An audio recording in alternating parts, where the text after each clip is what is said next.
This is Net News Network headline news in 3 minutes for Tuesday, April 5th, 2022. And here is a good use of government tax dollars. Hunter Biden is apparently spending his father's presidency living in luxury in Malibu, and so is his taxpayer-funded security detail.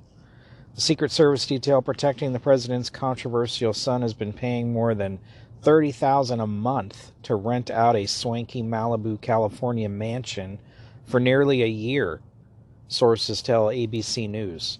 The agency responsible for protecting the president and his family, among other ranking government officials, selected the property in order to be located as close as possible to Biden's own rented mansion, where he is paying $20,000 a month.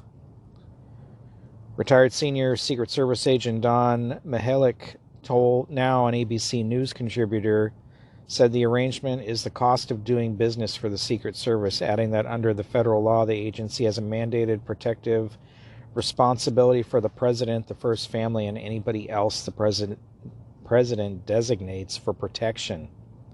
Typically, wherever a protectee sets up their residence, the Secret Service is forced to find some place to rent nearby at market value. Noting that the agency is also renting out properties to protect President Joe Biden's residences in Wilmington and Rehoboth Beach, Delaware. Well, that's a good detail, isn't it? The question is, why must they rent out something of market value? They don't need to be in a place comparable to what some rich dude lives in. Sorry. Seems like Holiday Inn Express would suit their need just as well. A U.S. Navy warship was shadowed by two car-sized balls of light that were unaffected by anti-drone weapons, it claimed. The USS Kearsarge is the latest vessel to have reportedly had a UFO encounter as the U.S. military begins to open up about the mysterious phenomenon.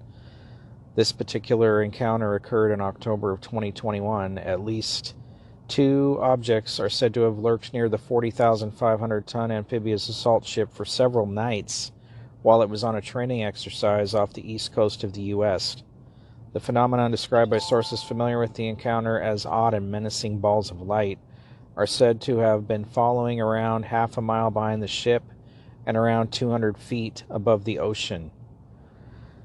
Well, what's left for the government to do?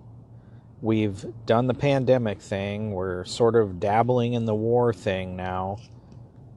I think alien invasion will be the next control method for the government to unleash on us. And good news for green energy. U.S. safety regulators have opened an investigation into electric and hybrid vehicle batteries after 5 automakers issued recalls due to possible defects that could cause fires or stalling. The National Highway Traffic Safety Administration says the probe covers more than 138,000 vehicles with batteries made by LG Energy Solution of South Korea. General Motors, Mercedes-Benz, Hyundai, Stellantis, and Volkswagen have issued recalls since February of 2020, most due to internal battery failures that can increase the risk of fires. Well, that's not good, and there's already a shortage of the materials to make those batteries. And yet the government wants us all driving electric cars. This is the kind of stuff that happens when you are switching to new technology but don't have it in place already.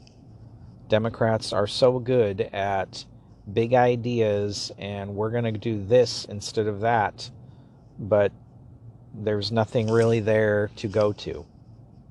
This has been Net News Network headline news in 3 minutes. For more, visit netnewsnetwork.net. Thanks for listening.